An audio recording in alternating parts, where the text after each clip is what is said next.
Salut les gars, ça bouge? Pourquoi un dieu devrait recevoir des ordres de qui que ce soit? Peut-être qu'il faut que je vous montre ce dont je suis capable. Les Avengers ne sont plus là, et personne d'autre viendra nous sauver. Moi, toute résistance est inutile.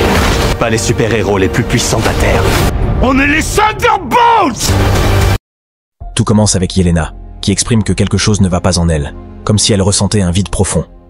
Au début, elle pensait que cette sensation avait commencé avec la mort de sa sœur, mais elle perçoit désormais qu'il s'agit de quelque chose d'encore plus grand, plus accablant, une sorte de vide existentiel. En pleine confusion, elle saute du haut d'un immeuble. Cependant, elle ouvre son parachute juste à temps et, avec une certaine ironie, précise que peut-être elle s'ennuyait simplement. Elle atterrit sur le toit d'un autre immeuble, où elle affronte plusieurs hommes au corps à corps. Sa mission consiste à éliminer des menaces et remplir des missions. Elle pensait qu'en se consacrant entièrement à son travail, elle donnerait un sens à sa vie. Mais elle ne parvient plus à se concentrer. Elle n'est pas heureuse. Elle ne trouve pas de but et sans but, elle se sent comme une feuille sur un arbre, ou pire encore, comme une feuille à la dérive sur une rivière. Son objectif, cette fois, est d'effectuer une reconnaissance faciale et de détruire certaines preuves liées à un laboratoire. Au cours de la mission, Yelena trouve un petit cochon d'Inde utilisé pour des expériences. Comme on ne lui a pas indiqué précisément comment se débarrasser des preuves, elle décide de jouer un moment avec l'animal. Cependant, avant d'avoir terminé sa tâche, un scientifique fait irruption. Yelena soupçonne qu'il pourrait être la clé pour la reconnaissance faciale. Le scientifique, qui semble la connaître mieux que prévu, lui dit qu'elle a sûrement été envoyée par Valentina pour tout détruire. Mais il l'avertit que ce laboratoire appartient au groupe Ox et que ce qu'il développe là pourrait mettre en danger toute l'humanité. Il lui assure qu'elle commet une grave erreur et, au cours de la confrontation, il la frappe. Néanmoins, Yelena parvient facilement à s'échapper et à le neutraliser. Avant qu'elle ne l'élimine, le scientifique lui révèle que le soi-disant projet Sentry n'est pas ce qu'elle pense. Après avoir accompli sa mission, Yelena marche en buvant un café. Pendant qu'elle fait exploser le bâtiment, elle informe que la mission est accomplie. Pendant ce temps, Bucky Barnes se trouve en entretien, désormais devenu un député de haut rang. Par la suite, il assiste à une audience judiciaire visant à destituer Valentina de Fontaine, actuelle directrice de la CIA. Bucky est déterminé à la faire écarter définitivement de ses fonctions. Lors du procès, on révèle que Valentina faisait partie du groupe Suppo Ox, une organisation clandestine accusée de gérer plusieurs laboratoires illégaux dans différentes zones de la ville. On soupçonne même qu'ils mènent des expériences sur des êtres humains dans le but de créer leur propre version d'un super soldat. Valentina, quant à elle, affirme que ses actions ont toujours été motivées par une cause supérieure. Elle assure que, puisque de nombreux vengeurs ne sont plus là pour protéger le monde, tout ce qu'elle a fait en tant que directrice de la CIA et membre d'Ox, elle l'a fait pour sauvegarder la population. À la fin du procès, elle ordonne à son assistant d'éliminer toute trace pouvant l'incriminer. Cependant, la situation se complique lorsque sa secrétaire lui annonce qu'une agente a totalement détruit un des laboratoires. Il s'agit bien sûr de Yelena. En parallèle, Yelena décide de rendre visite à son père, Alexei, aussi connu sous le nom de Gardien Rouge. Il l'accueille avec enthousiasme et lui raconte que, durant la dernière année, il a été très occupé, qu'il a rencontré des personnes influentes et que déménager a été une excellente décision. Cependant, il se rend rapidement compte que Yelena est venue pour quelque chose de plus. Alors, il lui demande directement à quoi est due sa visite. Elle lui répond qu'elle a besoin de parler de Valentina, qu'elle pense qu'elle est sur le point de démissionner. Mais Alexei, avec un sourire amer, lui avoue qu'en réalité, il est misérable dans cet endroit et qu'elle ne devrait pas démissionner. Au contraire, il lui demande son numéro de contact, admettant qu'il donnerait n'importe quoi pour travailler à ses côtés. Durant les derniers jours, Yelena n'a cessé de se demander pourquoi elle continue à accomplir des missions. Quel est le véritable but de continuer à travailler sous les ordres de Valentina? En pleine incertitude, son père, le Gardien Rouge, lui rappelle que le travail apporte la célébrité et la fortune, et que la fortune permet d'acheter des amis, du pouvoir et même des vêtements très stylés. Il avoue lui-même qu'il se sentait complètement accompli quand il servait la nation, en sauvant des civils dans les rues et en étant vénéré comme une sorte de dieu. Plus tard, Yelena contacte Valentina pour l'informer qu'elle a accompli sa mission précédente. À ce moment, elle lui fait part de son désir de changement. Elle souhaite se charger d'un travail plus public, plus légal, car elle ne trouve pas de satisfaction à travailler dans l'ombre. Valentina, comme toujours évasive, lui propose un marché, qu'elle accomplisse une dernière mission pour le groupe Ox, et après cela, elles parleront de lui offrir un travail propre, voire une liberté totale. Elle lui explique qu'à quelques kilomètres de sa position se trouve une voûte qui abrite les biens les plus confidentiels du groupe Ox. Quelqu'un prévoit de s'y infiltrer pour voler quelque chose, et Valentina veut que Yelena suive le suspect, découvre exactement ce qu'il veut dérober et, dès qu'il l'aura fait, qu'elle ait carte blanche pour l'éliminer. Ce n'est qu'ainsi qu'elle pourra tourner la page. Yelena accepte. Une fois sur les lieux, elle trouve des documents classifiés, des images perturbantes et des photos de corps sans vie. À ce moment-là, apparaît John Walker, aussi connu sous le nom d'US Agent, vêtu de son costume à la manière du Capitaine America. Sans dire un mot, il affronte Yelena, mais la situation prend un tournant quand une autre figure surgit.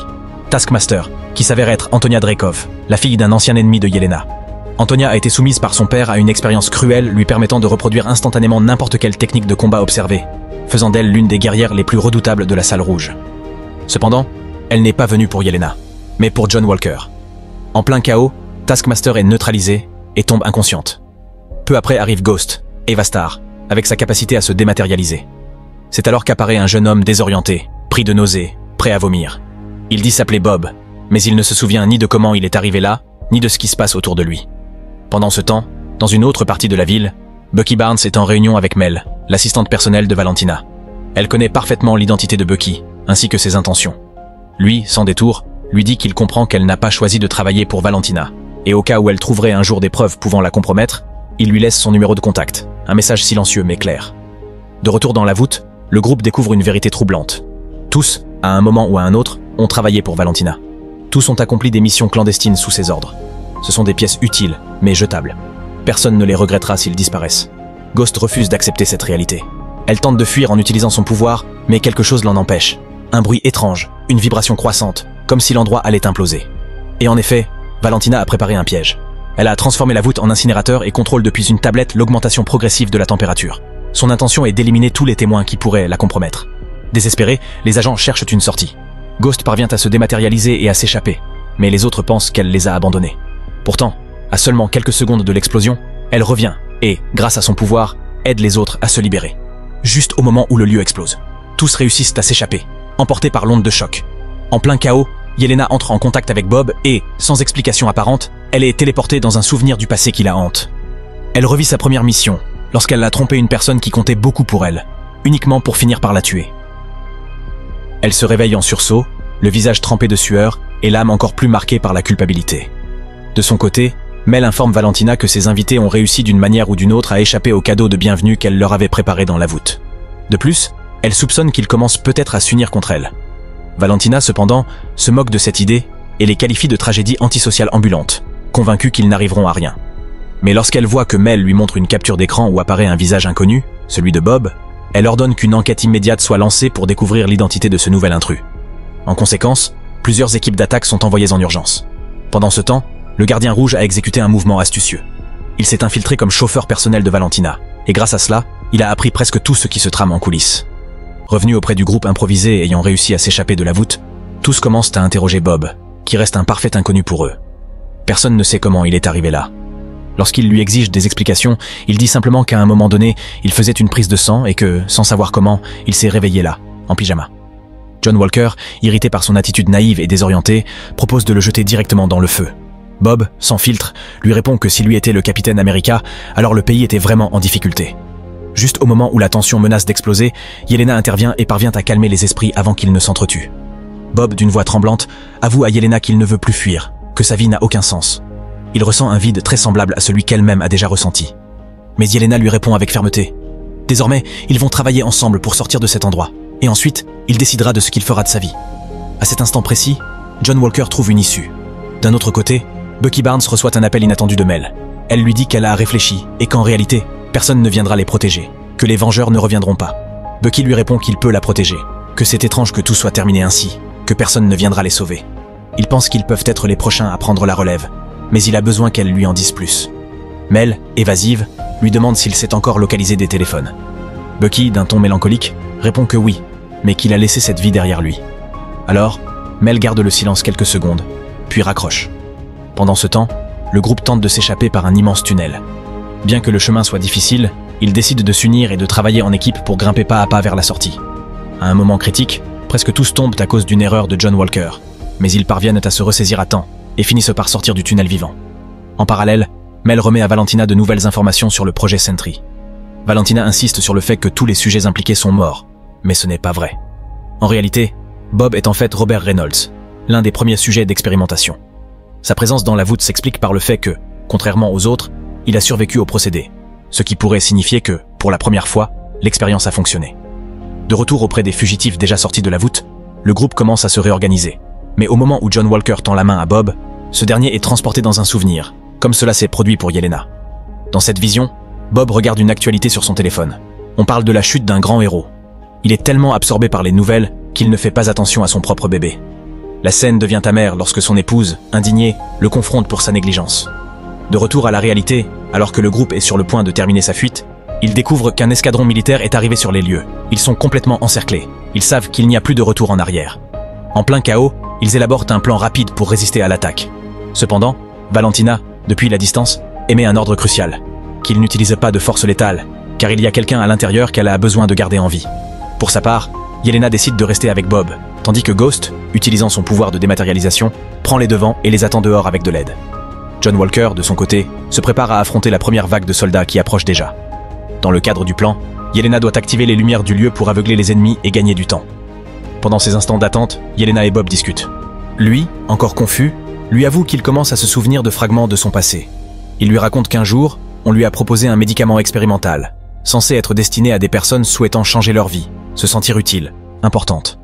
Bob admet que parfois, sans raison apparente, il ressent des moments de joie intense, suivis d'une tristesse accablante. Il sent qu'il a fait quelque chose de terrible, bien qu'il ne parvienne pas encore à savoir ce que c'était. Mais la première vague de soldats est déjà entrée dans le bâtiment. Yelena s'apprête à remplir sa part du plan, mais ses tentatives pour les arrêter ne produisent pas l'effet escompté, car elle n'arrive pas à allumer la lumière. John Walker finit par les affronter seul. Quand Yelena et Bob le rejoignent, il découvre qu'il les a tous vaincus. Mais il n'y a pas de temps pour souffler. Une autre vague d'ennemis approche déjà. Yelena, déterminée, tend une arme à Bob. Bien qu'il soit blessé et désorienté, il a insisté pour aider. C'est donc maintenant son moment. Ensemble, ils combattent les nouveaux soldats et parviennent à repousser l'attaque.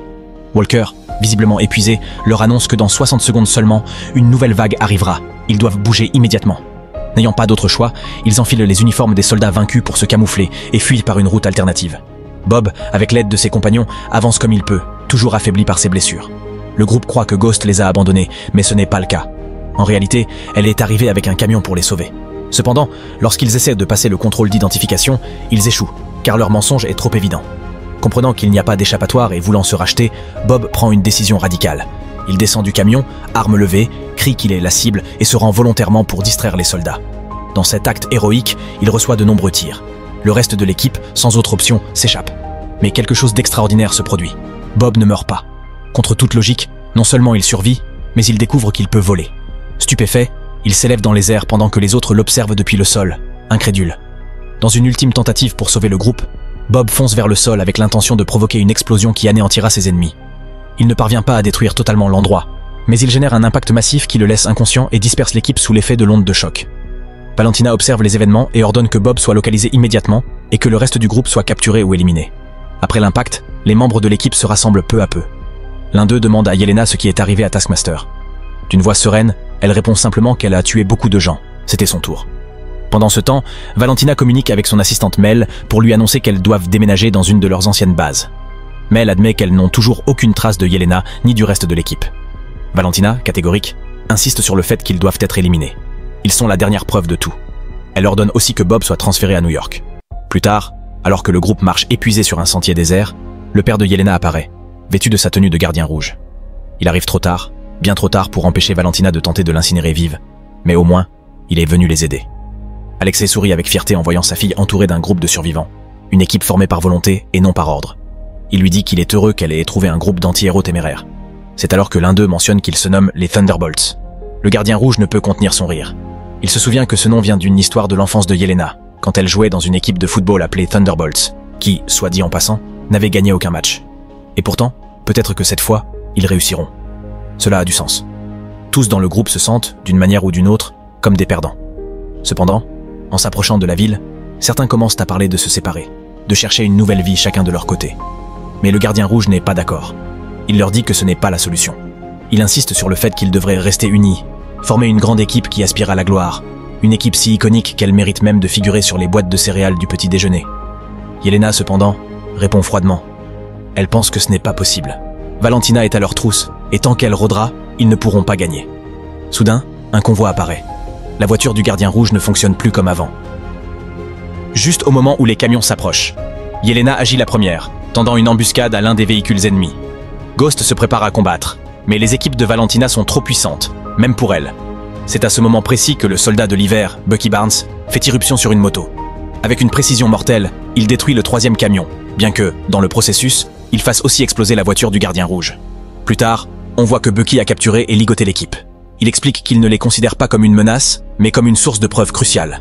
Il envisage de les utiliser pour engager des poursuites contre Valentina, obtenir sa destitution et l'envoyer dans une cellule de haute sécurité, confortable mais bien surveillée. Pendant ce temps, Valentina est arrivée dans la salle où Robert est retenu. Elle lui rappelle que c'est lui qui s'est porté volontaire pour participer à l'expérience. Cependant, à son réveil, la seule chose que Robert fait est de demander après Yelena et les autres. Valentina, fidèle à sa manipulation bien connue, sème le doute. Elle lui dit qu'ils l'ont abandonné, que ce sont des criminels, et qu'ils l'ont sûrement déjà oublié. Profitant de sa vulnérabilité, elle insiste sur le fait qu'il doit se concentrer sur lui-même, sur tout ce qu'il est et ce qu'il pourrait devenir. Elle lui rappelle qu'elle le connaît mieux que quiconque, qu'elle sait pour la maladie mentale de sa mère, pour son passé de toxicomane, pour tout ce qu'il a voulu oublier. Elle lui dit qu'il a toujours été en quête de quelque chose et qu'il est tombé sur elle. Elle seule le comprend. Elle seule voit à quel point il est parfait. Elle seule peut faire de lui un héros reconnu. Pourtant, lorsque Robert la touche, un événement inattendu se produit. Valentina est entraînée dans l'un de ses souvenirs les plus sombres. Elle revit le moment où son père lui a ordonné de se cacher, juste avant d'être assassiné sous ses yeux. Ébranlée par la vision, Valentina demande un instant pour se reprendre, mais avant de pouvoir partir, Robert lui promet qu'il fera tout son possible pour contrôler ses pouvoirs. De retour avec les Thunderbolts, Bucky leur dit qu'ils seront sa preuve principale pour faire tomber Valentina. Mais l'équipe répond qu'elle ne travaille plus pour elle, que Valentina les a trahis, qu'elle a tenté de les incinérer vivants, et que tout a changé lorsqu'ils ont rencontré Bob. Il lui révèle que Bob a été victime de quelque chose appelé Projet Sentry. Cependant, Bucky ne semble pas impressionné. Même quand ils lui disent que Bob a volé dans les airs et explosé sans mourir, il reste sceptique. Tout change quand Mel appelle Bucky. Elle l'informe que Valentina a Bob sous son contrôle et qu'il a survécu au Projet Sentry. Elle ajoute qu'en ce moment, il représente un véritable danger. Ce n'est qu'alors que Bucky réagit sérieusement, libère l'équipe et leur dit qu'ils doivent s'unir pour arrêter Valentina et le monstre qu'elle est en train de créer. Nous? Attends, t'es sérieux? Ouais, vous avez le choix entre agir maintenant ou le regretter le reste de votre vie. Ailleurs, Valentina a une conversation privée avec Mel. Elle lui dit que le monde est rempli de personnes mauvaises et d'autres encore pires, et qu'elle a choisi son camp. Elle lui demande de la prévenir quand elle aura changé d'avis. Elle se rend ensuite pour entraîner Robert. En le voyant commencer à maîtriser ses capacités, elle sourit avec fierté et lui répète qu'aucun autre qu'elle ne voit ce qu'il est vraiment, et que c'est cela qui le rend parfait. Les Thunderbolts font irruption dans le nouveau bâtiment de Valentina, pénètrent de force, se frayant un chemin à travers combat et résistance, mais à leur grande surprise, Valentina les accueille avec un sourire. Elle leur dit que la porte était déjà ouverte, qu'ils n'avaient qu'à monter s'ils voulaient la voir. Quand ils arrivent enfin dans son bureau, Bucky demande où est Mel. Valentina, avec froideur, répond que Mel a eu quelques problèmes de loyauté, mais qu'au moins elle est restée assez longtemps pour les guider jusqu'à elle. C'est alors que Valentina leur présente Sentry, le héros le plus puissant ayant jamais existé, même plus que tous les Vengeurs réunis. Elle affirme avec conviction que personne ne pourra la destituer, car elle a désormais à sa disposition un être capable de sauver le monde, quand et comme elle le souhaite. Le combat éclate immédiatement. Les Thunderbolts se jettent de toute leur force contre Sentry, mais il est beaucoup trop fort. Leurs attaques sont inefficaces. La différence de puissance est immense. Ils n'ont d'autre choix que de battre en retraite. Après le combat, l'équipe se retrouve divisée. Personne ne veut continuer à travailler en groupe. L'unité qui les liait a disparu. Chacun part de son côté, désenchanté et blessé. Même Yelena affronte son père avec colère, lui reprochant son absence pendant toute une année sans donner signe de vie. Pendant ce temps, Sentry commence à remettre en question Valentina. Il lui reproche de l'avoir façonnée, de lui avoir donné un nom, un costume, une identité, mais de ne jamais lui avoir demandé ce qu'il voulait. Il se demande, d'une voix calme mais troublante, pourquoi un dieu devrait obéir à des ordres humains? Pourquoi un dieu suivrait-il les ordres de qui que ce soit? Peut-être que je dois te montrer de quoi je suis capable. Valentina, sentant qu'elle perd le contrôle, tente d'activer son protocole de sécurité. Mais Sentry le sait déjà. Il comprend qu'elle, comme tous les autres, avait l'intention de le trahir. Il est sur le point de la tuer lorsque, de manière inattendue, Mel apparaît et la sauve. De son côté, le gardien rouge s'approche de sa fille pour lui parler avec le cœur. Il lui dit qu'en dépit de tout, il devrait tenter de reconstruire leur relation, qu'ils restent père et fille. Il se souvient avec nostalgie des moments doux partagés lorsqu'elle était petite et affectueuse. Peut-être, lui dit-il, que sa première épreuve dans la salle rouge fut trop cruelle. Mais lui, il a toujours vu en elle une tendresse inébranlable. Ils parviennent enfin à se réconcilier. Ils s'enlacent avec force, mais il n'y a pas de temps à perdre. Un fracas secoue le ciel, les alarmes retentissent, la foule hurle. Sentry a été consumé par le vide, une entité obscure et destructrice qui vit en lui. Désormais totalement déchaîné, il commence à tout dévaster sur son passage. Rien ni personne n'est en sécurité. Les Thunderbolts se regroupent, mettant de côté leurs différends, et se lancent pour aider autant de gens que possible. En plein chaos, ils réussissent à évacuer plusieurs civils, sont acclamés, applaudis, mais tous savent que le vide est plus puissant que n'importe quelle reconnaissance. Rien n'échappe à sa destruction. Alors que les autres assistent les blessés et cherchent des issues, Yelena s'approche de Bob. Il lui dit d'une voix basse que peut-être elle avait raison depuis le début. À la fin, tout le monde est seul. Puis il fait un pas vers l'abîme et disparaît dans le vide. Le gardien rouge, désespéré, regarde impuissant, mais John Walker l'arrête. Il lui dit que peut-être elle n'est pas morte, que lorsqu'il a touché Bob, il a été transporté dans un souvenir. Peut-être que la même chose est arrivée à Yelena. Finalement, Yelena est tombée dans le vide. Là, piégée dans une dimension abstraite et fluctuante, elle reste enfermée dans une boucle infinie de souvenirs. Encore et encore, elle revit sa première mission dans la salle rouge, celle qui a marqué son âme à jamais. Peu à peu, elle parvient à sortir de cette scène, pour se retrouver face à une autre encore plus dérangeante. Le moment où elle accomplissait parfaitement ses tâches pendant que les autres étaient cruellement punis pour avoir échoué. Les souvenirs ne cessent de défiler, chacun plus douloureux que le précédent. Mais alors, dans le reflet d'un miroir, Yelena aperçoit Bob. Désireuse de lui parler, elle s'approche. Il la laisse entrer, lui permet de passer dans son souvenir. Cependant, elle découvre rapidement la vérité. Ce n'est pas seulement Bob qui est là, c'est le vide lui-même qui parle à travers lui, déformant son esprit, brouillant son identité. Bob, ou ce qu'il en reste, lui confie qu'il y a des jours où il se sent invincible, et d'autres où rien n'a de sens, des jours où tout ce qu'il aime semble s'évanouir. Yelena lui répond qu'il n'est pas logique de se laisser consumer par cela, que la douleur ne doit pas avoir le dernier mot. Mais Bob s'accroche à l'obscurité. Il lui dit que cette pièce est confortable, que les autres sont pires. Et alors arrive l'un de ses souvenirs, celui où le jeune Bob tentait de protéger sa mère des abus de son père, mais tout ce qu'il recevait en retour, c'était des moqueries et de l'humiliation. La scène devient insoutenable. Yelena, avec fermeté, lui dit que ce qu'il a dit dans la voûte était faux, qu'on ne doit pas endurer la souffrance en silence, que si l'on partage le poids, on peut le traverser ensemble. Elle le sait, elle l'a vécu. Elle insiste, ils doivent sortir, il existe une issue. Mais Bob perd le contrôle. Le vide commence à se manifester violemment. Les souvenirs prennent forme, ils attaquent. Mais ils ne peuvent pas mourir ici, car ce n'est pas la mort qui habite cet endroit, c'est la douleur. C'est alors que le reste des Thunderbolts surgit dans la dimension, guidé par le gardien rouge. Ils sont venus pour elle, car malgré tout, ils restent une équipe. Ensemble, ils cherchent une issue. Yelena se souvient de quelque chose que Bob avait dit, que cette pièce était la plus tranquille, ce qui signifie que les pires sont encore à venir. Peut-être, pense-t-elle, que la pire de toutes est la sortie. Et ainsi, avec détermination, ils s'enfoncent encore plus loin dans l'obscurité du vide, tandis que dans le monde réel, la ville continue d'être dévorée par cette entité sans forme. Un à un, ils traversent les fragments les plus sombres de la mémoire de Bob, des scènes d'humiliation, d'abandon, de haine, de solitude, jusqu'à ce qu'ils atteignent enfin l'origine, un laboratoire. Là, Bob leur avoue que c'est dans ce lieu qu'on lui a promis un médicament spécial, un qui le rendrait plus fort, un qui lui permettrait enfin de prouver au monde qu'il était quelqu'un, que sa vie avait de la valeur. Et dans ce même laboratoire se trouve le vide. Quand Yelena annonce qu'ils ont trouvé la sortie et qu'ils s'en vont, le vide révèle sa véritable forme. Il déchaîne une vague d'énergie destructrice contre tous. Bob, paralysé par la peur, est incapable de l'affronter.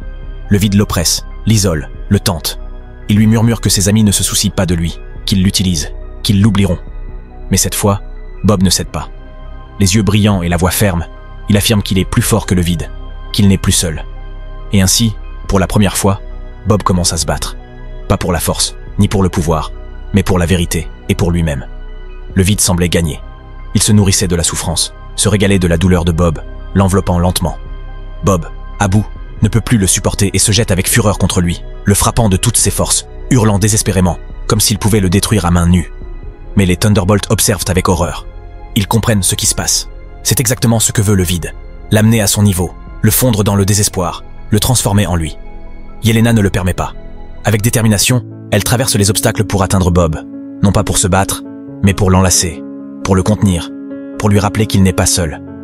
Un à un, les autres Thunderbolts se joignent à elle, l'entourent, l'enlacent aussi. Ensemble, ils soutiennent l'âme de Bob dans son moment le plus sombre. Pas avec la violence, mais avec l'amour, l'empathie, avec le pouvoir de l'amitié. Ce fut, sans aucun doute, la scène mentale la plus brutale qu'ils aient vécue. Mais ils l'ont surmontée, non grâce à leur pouvoir, mais grâce à ce qui les rend humains. Et grâce à cela, le vide se dissipe. Tout revient à la réalité. La ville renaît. Les personnes disparues commencent à réapparaître. La destruction s'arrête. Le ciel s'éclaircit. Le monde respire. Bob, encore sonné, ne se souvient pas de ce qui s'est passé. Mais cette fois, il ne sera pas seul. Désormais, ils seront ensemble, comme une équipe, comme les Thunderbolts. À ce moment, au milieu de la foule, Valentina apparaît. Elle les observe quelques secondes, puis se met à courir. Les Thunderbolts la poursuivent, déterminés à la faire répondre de tout ce qu'elle a fait. Mais en arrivant à elle, ils découvrent le piège. Valentina est accompagnée de la presse et diffuse en direct. Avec un sourire venimeux, elle prend le micro et présente au monde les Thunderbolts comme les nouveaux Vengeurs. Elle affirme qu'ils sont les héros qui protégeront désormais la ville. Tous restent stupéfaits. Mais Yelena, calme, s'approche de Valentina, lui prend le micro et lui murmure « Maintenant, c'est toi qui nous appartiens ». Et ainsi se termine le film. Cependant, il y a 2 scènes post-génériques. Dans un magasin, une femme examine des boîtes de céréales. Soudain, Alexei, le gardien rouge, apparaît avec un sourire fier et lui montre une boîte avec, en couverture, les Thunderbolts. son équipe, sa famille. Comme il l'avait dit, ils ont bien réussi à apparaître sur les boîtes du petit déjeuner. Mais la femme ne s'en soucie pas, et ne le reconnaît même pas. Mais le vrai trésor arrive à la toute fin. Et c'est là que Marvel Studios joue habilement ses cartes, car dans la seconde scène post-générique, après les crédits finaux, nous voyons ce que de nombreux fans attendèrent depuis presque 2 décennies. L'arrivée des 4 Fantastiques dans l'univers cinématographique Marvel. La scène est assez longue et pleine de signification. Déjà installée dans la base d'opération de la Tour des Vengeurs, la nouvelle équipe débat de certaines questions liées à leur nouveau statut, comme la possibilité de demander à Sam Wilson le bouclier de Captain America, ou de porter des uniformes pour l'équipe. En plein débat, une anomalie dimensionnelle approchant de la Terre depuis l'espace est mentionnée. À l'écran, une fusée spatiale au style rétrofuturiste émerge d'un vortex cosmique. Le vaisseau tourne lentement sur son axe en entrant dans l'atmosphère, révélant le logo classique des 4 Fantastiques sur sa queue. Et là, la scène s'arrête. N'oubliez pas de vous abonner et d'activer les notifications pour voir plus de vidéos comme celle-ci. Merci d'avoir regardé.